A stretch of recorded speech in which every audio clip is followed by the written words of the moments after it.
Vous êtes dans la newsroom. Bonjour, je suis Michel Troidec et vous écoutez Newsroom, le podcast des invités de la rédaction d'Ouest France. Bonjour Zaz. Bonjour Michel. 15 ans de carrière, Ouais. Ça compte. Ouais, bah avant les 15 ans, il y avait déjà 10 ans, mais bon, j'étais pas connue. Mais ça, j'ai quand même pas mal travaillé. Oui, il y avait du rock, il y avait du jazz, il y avait plein de choses aussi, effectivement. Et ça, vous vous en souvenez quelquefois de ces moments où finalement c'était beaucoup c'était dans l'intime, ça. Ouais, bah c'est mon histoire, donc oui, c'est moi, c'est ce que je suis, donc oui, je me souviens de moi. Et donc, alors 15 ans, je crois. Il y a eu beaucoup de moments forts, on en parlait tout à l'heure. Ouais. Et je crois qu'un des moments les plus forts, peut-être, c'est ces concerts à l'étranger. Quand vous vous êtes rendu compte qu'il y avait des gens qui venaient vous écouter alors qu'ils ne vous comprenaient pas forcément. Oui, les concerts en France aussi, parce que j'adore jouer en France. C'est sûr qu'après, quand c'est multiplié par le nombre de pays, bah, on est moins présent sur le territoire, mais j'adore jouer en France. Et c'est sûr que quand il y a eu, dès le premier album, l'Allemagne qui était au taquet, je pense que comme je te disais, je sais pas si j'ai pas fait plus de concerts, même en Allemagne. C'est vraiment, ils sont hyper mélomanes, ils écoutent la musique, mon côté jazz aussi, qu'ils aiment beaucoup. Voilà, puis après tous les autres pays qui ont déboulé. Et c'est dingue. Aller en Amérique latine, aller au Japon, aller faire une tournée aux États-Unis, tous les pays, Serbie, Turquie, Pologne, République tchèque, Lituanie, l'Estonie, Lituanie, Russie, Turquie, Serbie. Ukraine, il y a eu tous les pays en fait, plein de pays, ouais. Là c'est pareil, vous allez commencer la tournée en France, il va y avoir des dates à l'étranger après? J'ai pas commencé la tournée en France, j'ai fait avant l'enregistrement de l'album, j'ai fait une mini tournée dans des clubs, même une église à un moment à Hambourg, à l'étranger, mais il y avait une date, pardon, j'arrive plus à parler. On coupera. Il y avait une date au Bal Blomet, qui est un tout petit endroit à Paris, donc c'est vraiment pour tester les chansons. Et après, j'ai commencé la tournée là, cet été, où là, on a fait principalement de l'Europe. Et on n'a pas encore joué en France, mais à l'automne, c'est toute la tournée en France. Et aussi, il y a de l'export aussi à l'automne. Et puis, les Zéniths à partir de fin mars-avril. Janvier, je crois que tout janvier, c'est... j'ai plus tous les trucs en mai. Mais il y a tous les pays de l'Est, enfin les pays de l'Est où je peux aller. Et aussi l'Amérique latine en février, mars, je sais plus exactement quand, je suis pas très bonne dans les dates, mais il y a beaucoup de pays, ouais. En tout cas, c'est pour faire écouter ce nouvel album. Oui. Vous l'avez appelé Sain et Sauf. Oui. Est-ce que vous avez hésité sur le nom du titre? Oui. Ou ça a été ça? Alors, dites-nous. En fait, je trouvais qu'Au Pays des Merveilles était très joli, sauf qu'en y réfléchissant bien, on s'est dit mais ça peut pas symboliser Au Pays des Merveilles ne peut pas synthétiser ce que je suis. Et Sain et Sauf correspond vraiment à ce que j'ai envie de garder et ce qui me correspond aujourd'hui. Au Pays des Merveilles, c'est le passé. Et voilà, aujourd'hui, je suis dans une autre dynamique, il se passe d'autres choses. Et mon passé me définit plus, c'est-à-dire, même s'il définit, c'est-à-dire l'expérience que j'ai vécue, tout ce que j'ai traversé, fait qui je suis. Je chanterais pas comme ça, j'aurais pas toutes ces nuances, j'aurais pas compris... je serais pas telle que je suis si j'avais pas traversé tout ça. Mais en même temps, je suis libre de ce passé. Une des particularités de cet album, c'est que la moitié des chansons ont été écrites par un unique auteur-compositeur, ce qui n'était pas le cas des albums précédents. Ouais. Il s'appelle Noé Préchoff. Racontez-nous ce garçon. Enfin, dans le premier album, il y a Raphaël quand même qui avait écrit pas mal de chansons dedans. Noé, je l'ai rencontré il y a en 2020, quelque chose comme ça. Je cherchais des chansons aussi pour mon nouvel album qui était sorti en 2021, le précédent. Et en fait, j'ai reçu cette chanson, Le Chant des Grives, et je me suis pris une claque. Et je me suis dit, mais c'est moi, c'est ma manière de dire, de ressentir. C'était plein de nuances. Il parlait de l'humain, il y a plein de métaphores qui me parlent tellement. C'était dingue. Et je me disais, je veux absolument retravailler avec lui. Et c'était pas prévu qu'il y ait autant de chansons, c'est juste qu'il est venu à la maison, j'ai beaucoup parlé. C'est vraiment les chansons, là, sont mes mots, parce que je trouve que c'est un incroyable médium, et j'aime sa plume, j'aime son regard, j'aime sa sensibilité, il aime les détails aussi, il est un peu comme moi, un mot est un mot, et voilà, il faut l'employer à bon escient. Et voilà, et je trouve que tous les thèmes, j'avais besoin d'aborder plein de thèmes. Voilà, le deuil, la mort, les addictions, les liens. Je sais pas, il y en a plein. Qu'est-ce qu'il y a En tout cas, votre idée, c'était vraiment d'avoir des thèmes, de lui raconter ce que vous sentiez. Ouais. Et lui, son travail à lui, c'était de réussir à retranscrire ça en chanson. Exactement. Et ça, il a su très bien le faire. Ah ben là, c'était parfait, quoi. C'est incroyable même. C'est fou. C'est fou cette capacité qu'il a à avoir restitué mon histoire et de manière... c'est génial parce que chacun peut se retrouver dedans de manière différente. Et je trouve que c'est ça la force des chansons aussi, c'est que d'un coup, on peut se projeter dedans et ça devient ta chanson et parce que ça parle de ton histoire à toi. Et pourtant, des fois, il y a des chansons, tu les as pas écrites du tout sur ce sujet-là et les gens vont comme si jamais j'oublie qu'il y a plein de gens qui me disent ça parle d'Alzheimer. Pas pour moi, mais tant mieux si tu te retrouves dedans et qu'elle t'accompagne et elle te soutient. Alors, Je pardonne, par exemple. Qu'est-ce que vous lui avez dit? Parce qu'on a l'impression qu'il y a plein de choses là-dedans. Oui. J'ai raconté mon histoire par rapport à tout ce que j'ai traversé petite, adolescente et aussi avec les médias quand j'ai été connue. C'est une synthèse de plein de choses, de gens qui m'ont fait souffrir dans ma vie, des gens qui m'ont maltraité, des gens qui ont porté atteinte à mon corps, à ma psychologie, à mon cœur. Et voilà, c'est tout ça. Pareil, je pense qu'elle parle à tout le monde parce que tout le monde est sur ce chemin où tout le monde va y aller, où tout le monde s'est posé la question. Et voilà, cette notion du pardon. Moi, la notion du pardon, ce que je voulais dire, c'est qu'à un moment, j'ai besoin... C'est-à-dire que si l'autre ne peut pas ou ne veut pas reconnaître, si moi, je m'énerve à vouloir qu'il reconnaisse, finalement, je fais la même chose que lui. Et j'en avais marre d'être victime. Je voulais être souveraine, je voulais être responsable de mon bonheur. Et je me disais, mais en fait, ça n'a pas de sens. En fait, si tu lui reproches tout le temps et que tu nourris constamment ta colère, ton ressentiment et tout ça, c'est à un moment, j'avais besoin de lâcher ce lien toxique, en fait. Il y a aussi 3 titres de Raphaël. Raphaël, c'est une vraie fidélité puisqu'il était présent sur le premier album. Exactement, et à chaque fois, on rebosse ensemble et on ne sait pas s'il va y avoir des chansons ou pas, parce que c'est vraiment ce qui compte, c'est...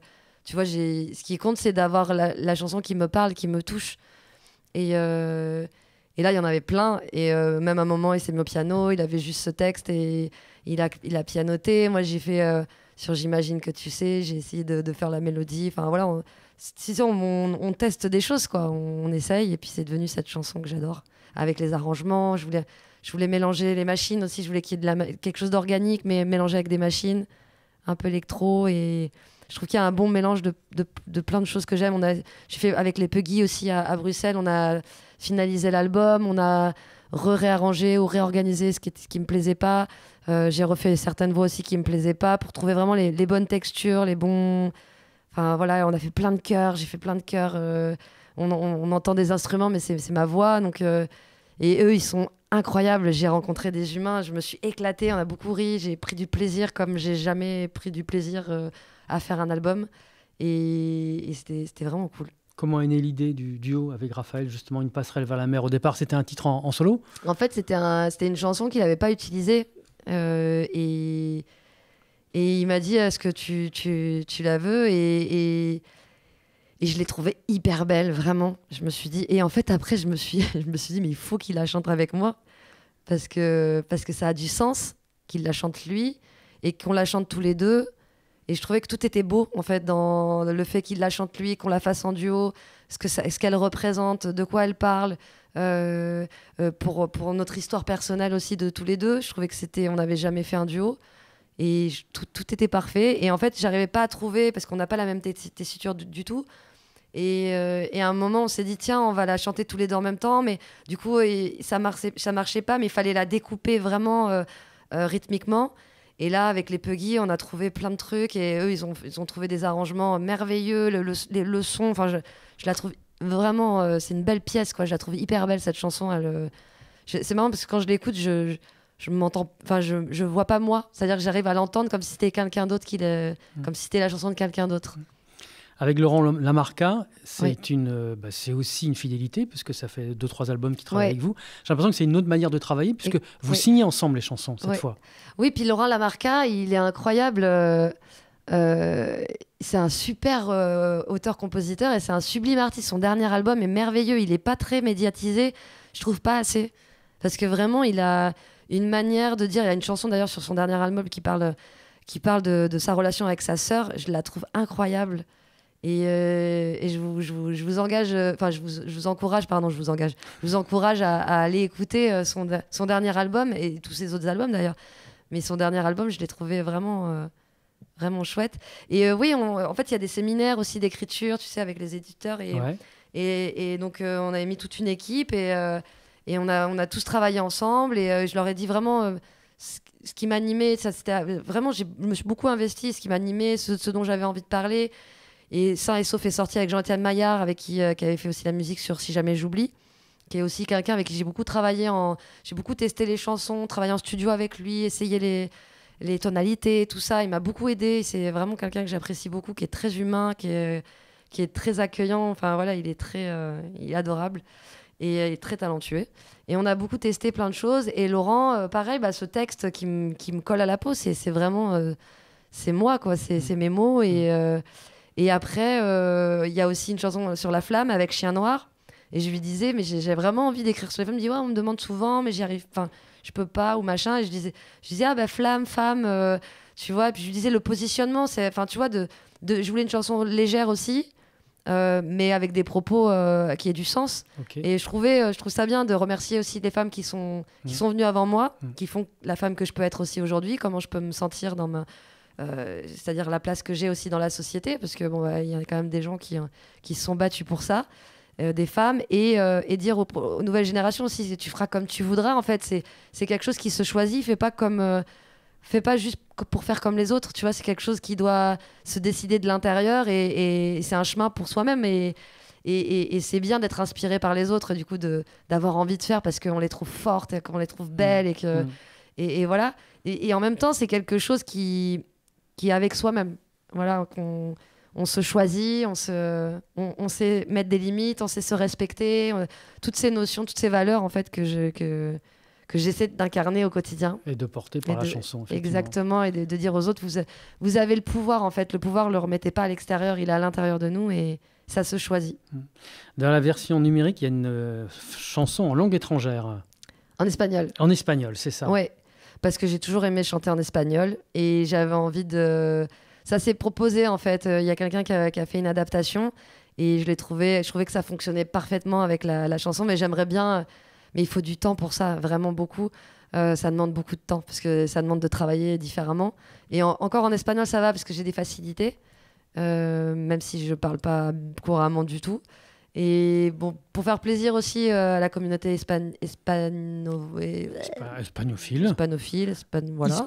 Hispanophile. Ouais. Mais j'aimerais bien chanter en allemand, chanter en turc, en serbe, je sais pas, en polonais. Vous essayez en général de chanter dans le Alors, pays j'essaye pas de chanter dans toutes les langues. Généralement, à chaque fois que je fais un concert, j'ai des phrases types qui reviennent. Qui sont des choses que je sais qu'à certains moments j'ai envie de parler de ça et ça, donc j'essaye de faire une espèce de phrase assez condensée pour pas que ça fasse parce que c'est long. Je trouve un traducteur sur place et je fais ma phonétique et donc je parle dans la langue du pays et c'est parfois très drôle. Votre succès à l'étranger, vous l'expliquez d'abord par votre voix. Vous pensez que c'est ça d'abord qui plaît aux gens?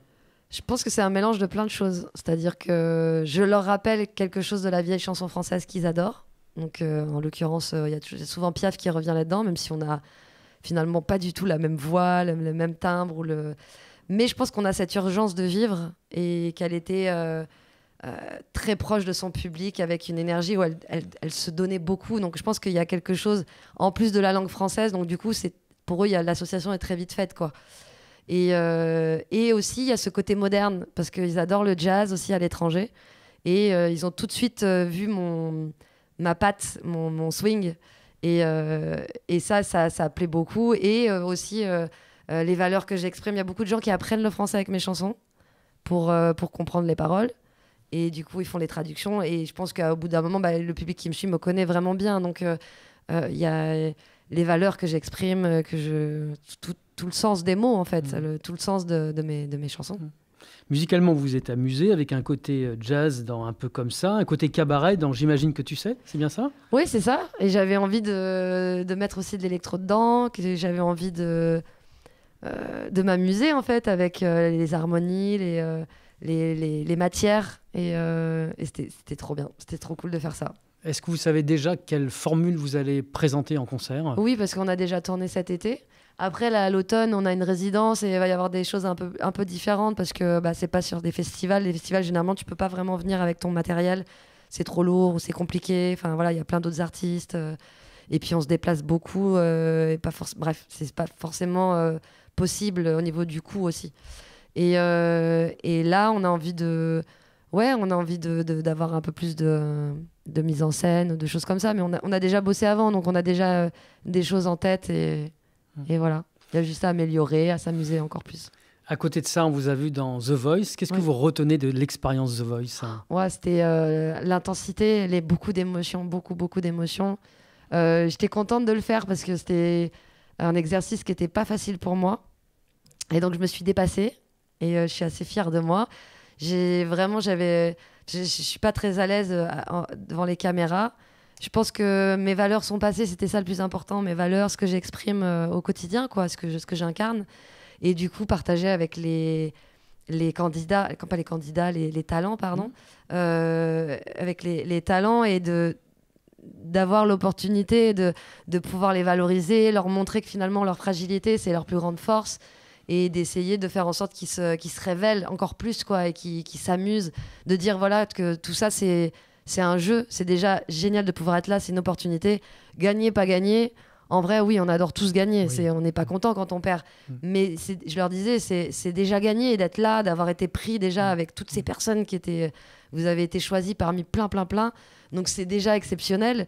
Et prenez-le comme un tremplin, comme quelque chose qui va vous enrichir et qui va vous donner envie, encore plus la patate, quoi, tu vois, d'envie de faire des choses. Et c'est pas du tout une finalité, c'est une visibilité. Et voilà, de servir ça comme un tremplin. Et ils avaient à peu près tous bien intégré tout ça. Donc c'était agréable pour moi. Est-ce que vous referez une saison de The Voice? Peut-être. Pour l'instant, je sais pas. Merci infiniment, Zaz. C'est moi qui te remercie. Au revoir. Ciao.